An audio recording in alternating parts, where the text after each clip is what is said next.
नमस्कार आदाब, मैं सैयद तकवी। एक सवाल, दो पैन कार्ड।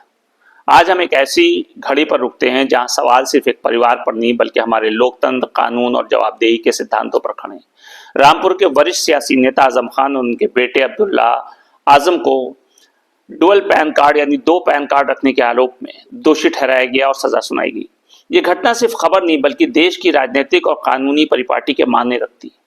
मतलब सीधा कि आरोप यह था कि अब्दुल्ला ने दो पैन कार्ड बनवाकर अलग अलग जन्मतिथियां दर्शाई ताकि उम्र और पहचान से जुड़ी समस्या छिपाई जा सके, और इस कारस्तानी में उनके पिता आजम खान की संलिप्तता भी सामने आई।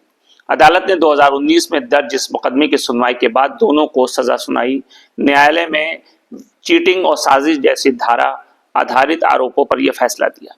अब सवाल उठता है कि सिर्फ दो पैन कार्ड का क्या असर होता है। जवाब यह है कि कई तरीकों से इसे देखा जा सकता है। चुनावी योग्यता, वैधानिक पारदर्शिता और वोटरों का भरोसा। यदि किसी प्रत्याशी ने उम्र या पहचान छिपाई तो मतदाता और निर्वाचन प्रक्रिया दोनों प्रभावित होते हैं।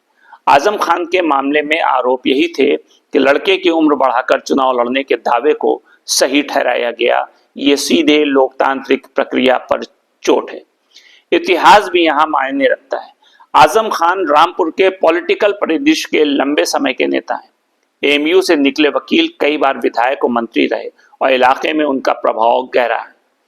इसी पृष्ठभूमि में जब ऐसे आरोप सामने आते हैं तो सिर्फ व्यक्तिगत विवाद नहीं बनते, वे स्थानीय सत्ता तंत्र और उनके असंतुलन पर बहस छेड़ देते हैं।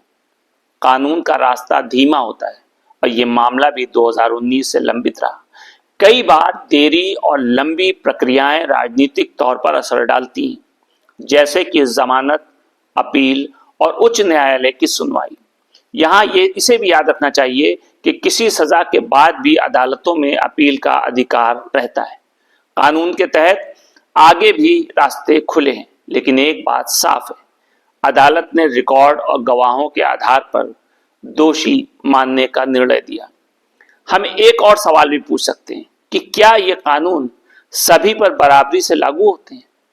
क्योंकि अक्सर जनता ये महसूस करती है कि बड़े नेता अलग तरीके से बच जाते हैं क्योंकि छोटे स्तर के नागरिकों पर कड़ी कार्रवाई होती है। आजम खान जैसे राजनीतिक व्यक्तित्व के खिलाफ कदम उठे तो ये भावनाएं तेज हो जाती हैं। इसलिए सरकार, एजेंसियां और न्यायपालिका की पारदर्शिता बेहद जरूरी है। राजनीतिक पटल पर इस फैसले पर प्रतिक्रियाएं अलग अलग हैं। एक तरफ इसे न्याय की जीत कहा जा रहा है, दूसरी तरफ पार्टी समर्थक ने इसे तार्किक राजनीतिक प्रतिशोध करार दिया। ऐसे मामलों में बयानबाजी आम है, पर हमें भावनाओं के दौर में तथ्यों पर टिके रहना चाहिए। यही नागरिक होने की जिम्मेदारी है। नागरिक की बात आई है तो नागरिक के नजरिए से तीन बातें सबसे जरूरी है। पहली, पारदर्शिता यानी ट्रांसपेरेंसी।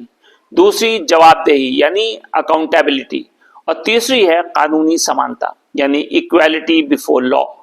अगर चुनावी प्रक्रिया में कोई गड़बड़ी हुई है, चाहे वो उम्र छुपाना हो, पहचान छुपाना हो या फर्जी दस्तावेज, तो उसका निवारण होना चाहिए। यही वजह है कि मीडिया, नागरिक, समाज और चुनाव आयोग का सतर्क रहना बहुत जरूरी है। आखिर में ये कहा जा सकता है कि कोई भी फैसला एक घटना से बढ़कर होता है। आजम खान का मामला हमें याद दिलाता है कि लोकतंत्र में संस्थाएं कितनी मायने रखती हैं। कानून का शासन तभी सशक्त रहेगा जब वो निष्पक्ष होगा, और जनता तभी विश्वास रखेगी जब जवाबदेही सब पर लागू होगी। हम सबको चाहिए कि इन तथ्यों पर ध्यान दें, अफवाहों पर नहीं, और न्यायिक प्रक्रिया का सम्मान करें, पर साथ ही सवाल भी उठाएं जब पारदर्शिता नहीं दिखे। वीडियो पसंद आए तो लाइक, शेयर और सब्सक्राइब जरूर करें, और नीचे कमेंट में बताइए कि आप इस फैसले को किस नजरिए से देखते हैं। कानून की जीत है या राजनीतिक नाटक?